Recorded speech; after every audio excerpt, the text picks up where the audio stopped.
Assalamualaikum. Hai sahabat, apa kabar? Semoga semua dalam keadaan baik ya. Saya kembali akan melanjutkan cerita Setulus Cinta Zara.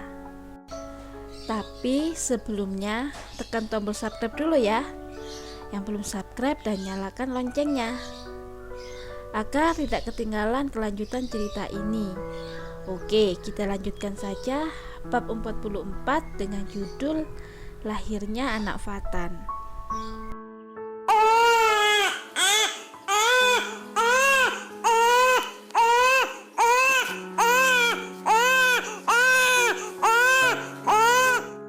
Suara tangisan bayi membuat Fatan lega.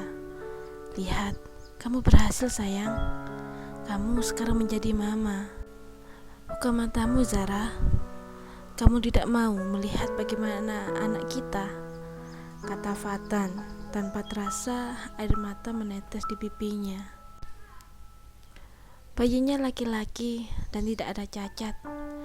Kulitnya putih, kata dokter anak sambil menegap bayi itu dengan handuk, kemudian mengangkat bayinya. Dokter Ivana membersihkan bayinya. Setelah itu menimbang bayinya.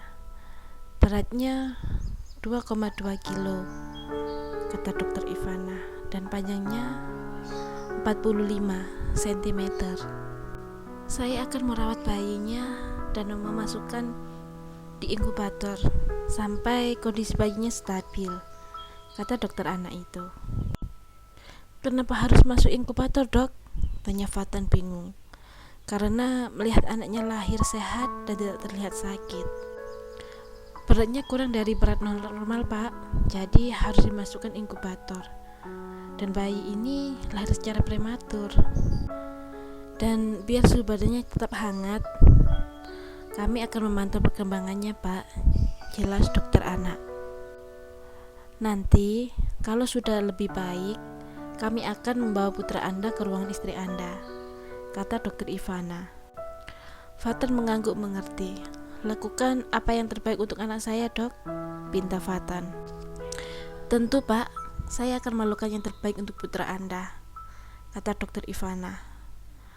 Dokter Ivana menyerahkan bayi Fatan ke perawat untuk dibawa ke ruang khusus, sedangkan Fatan mengikutinya dari belakang. Di luar semua sudah menunggu dengan cemas. Fatan, bagaimana? Tanya Aminah saat melihat anak menantunya keluar dari ruang bersalin. Loh, bayinya mau dibawa kemana? Tanya Aminah. Zara masih di dalam, sedangkan bayiku akan dimasukkan ke inkubator, kata Fatan. Kenapa harus dimasukkan ke inkubator? Bayimu sehat kan Fatan? Tanya mamanya. Fatan mengangguk. Bayiku lahir di usia 32 minggu ma, jadi harus masuk inkubator untuk menstabilkan suhu badannya dan organ dalam tubuhnya, jawab Fatan. Setelah menjelaskan, Fatan mengikuti perawat yang membawa putranya ke ruang di mana bayinya akan dirawat. Silakan Pak Fatan untuk mengazani putranya, kata perawat saat melihat Fatan ikut masuk ke dalam ruangan. Maaf Pak, sebelumnya Anda harus memakai baju khusus ini. Silakan, kata perawat itu memberikan baju khusus.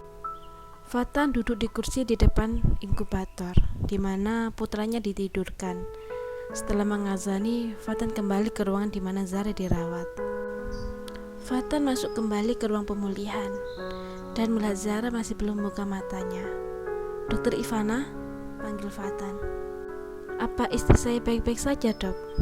Kenapa dia tidak mau membuka matanya? Tanya Fatan.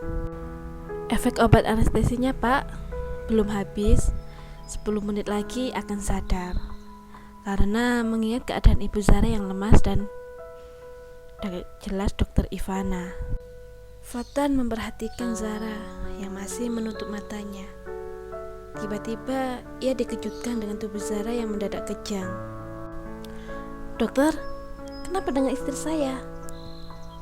Tanya Fatan.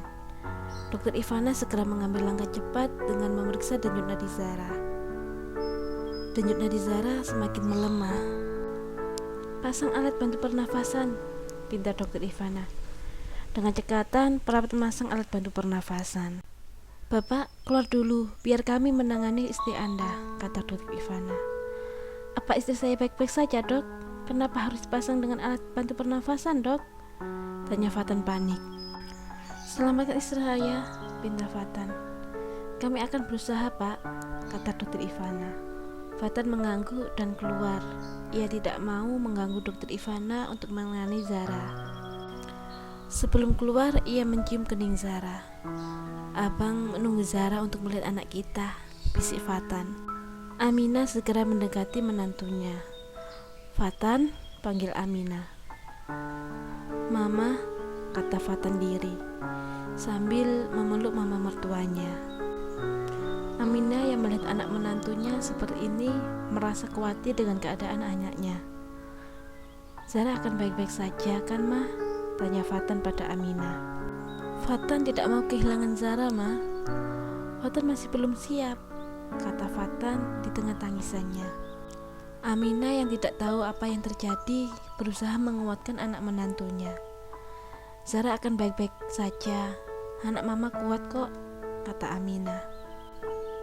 Memang apa yang terjadi sama Zara, Tan? Tanya Aminah. Fatan diam, tidak menjawab. Fatan, jawab mama, kata Aminah sambil menggoyangkan tubuh Fatan. Zara kenapa? Aminah tidak sabar menunggu jawaban Fatan. Zara sempat kejang, Ma, dan sekarang dia tidak sadarkan diri, Ma.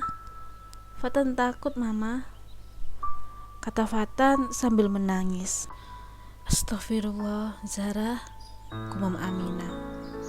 Badannya terasa lemas mendengar kabar anaknya yang tidak sadarkan diri.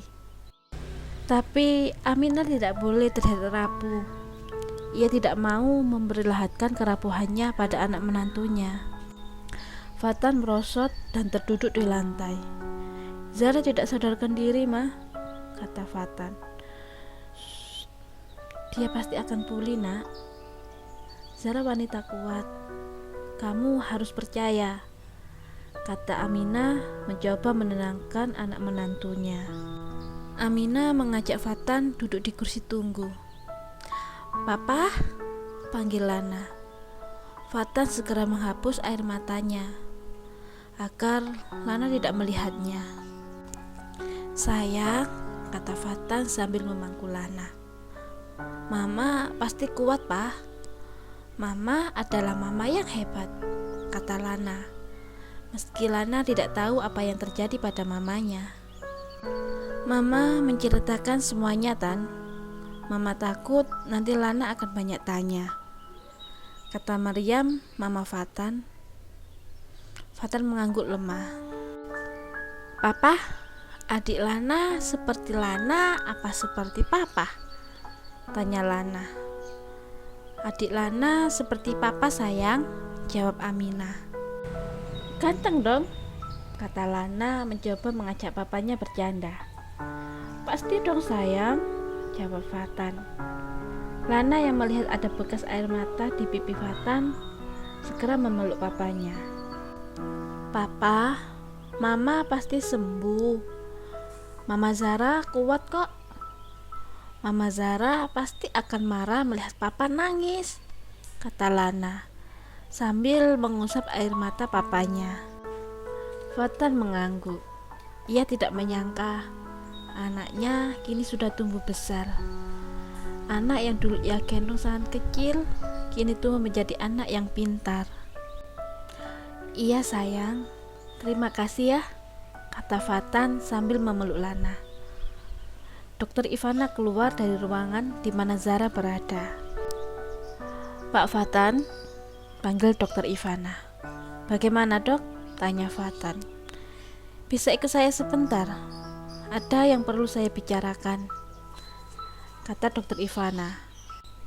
Fatan mengangguk dan menyerahkan Lana pada mamanya. Kemudian Fatan mengikuti dokter Ivana ke ruangannya. Ada apa, Dok? Tanya Fatan saat sudah berada di ruangan dokter Ivana.